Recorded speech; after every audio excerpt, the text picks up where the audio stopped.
It is a great privilege to stand here today at this great event, this historic event, when so many people are, having just listened to that lady's speech, that really upset me. It upset me, despite the fact that I was also in Auschwitz as an 8-year-old girl. But I would like to say that it's honored for me to be here among so many people who have suffered so greatly, perhaps even much more so than I. And I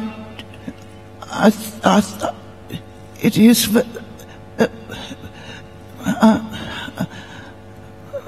I don't know, I'm upset. You probably can feel that I'm very upset while listening to that lady there. Yes. Yes. It is,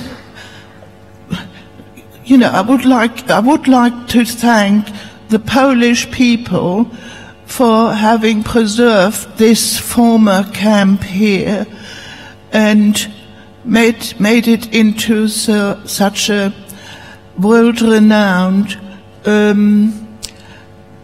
memorial, Holocaust memorial, which it is today, and where people can come, especially people who are in that category I was in Auschwitz for, which is Sinti and Roma, which, as I know, I lived in England by nearly 60 years, and I know not many people know that Sinti and Roma have greatly suffered under the Nazis, similar to the suffering of Jewish people.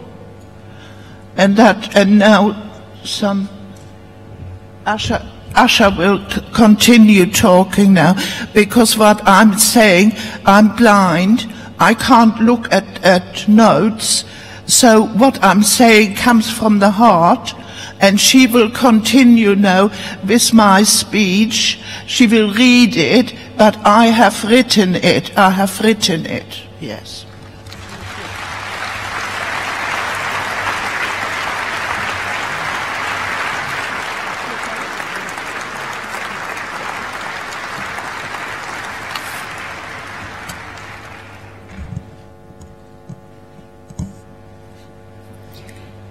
Mrs. Baker has asked me to deliver the rest of her speech because she is severely sight impaired and she cannot read it herself.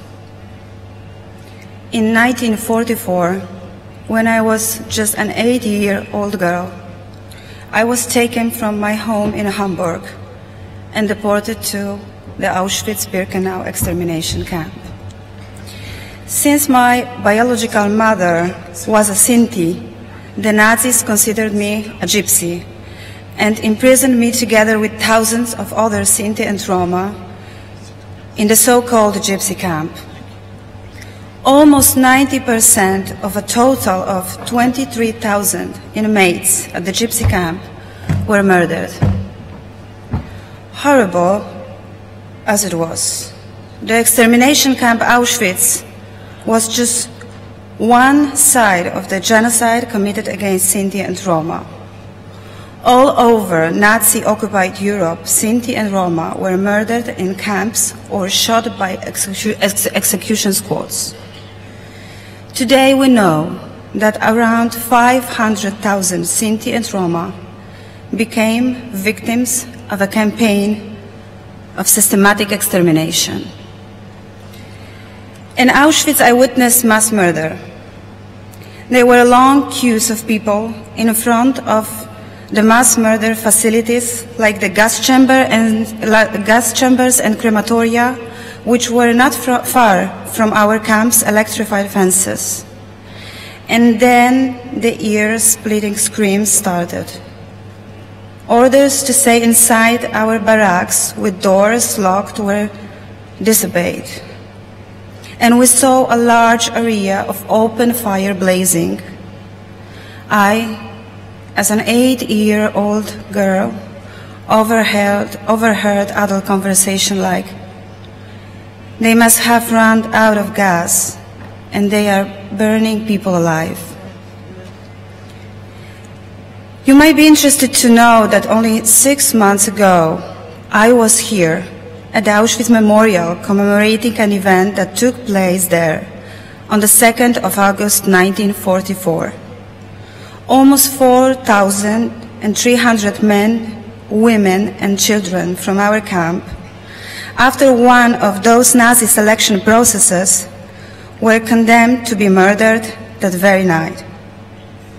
I was among those the Nazis selected to be put into cattle trains and to be deported to Ravensbrück concentration camp. Even today, it's extremely difficult for me to come back to the place of the former concentration camp Auschwitz. I experienced first-hand the effect of anti-Gypsyism, anti-Semitism and racism. I myself survived Auschwitz to shell-shock and the selfless act of some of my fellow inmates.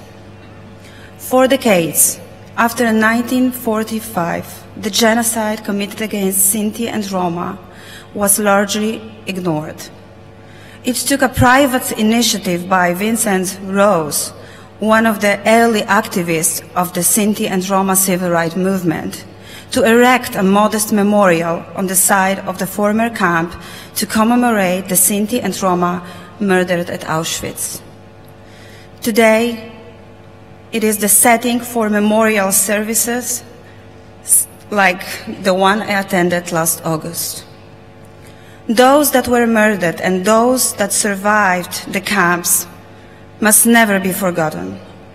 Hopefully, this memorial site and museum will remain here for many years to come as a warning to people not to let racism and insane ideologies backed by wrong sciences like, for example, eugenics, gain power again.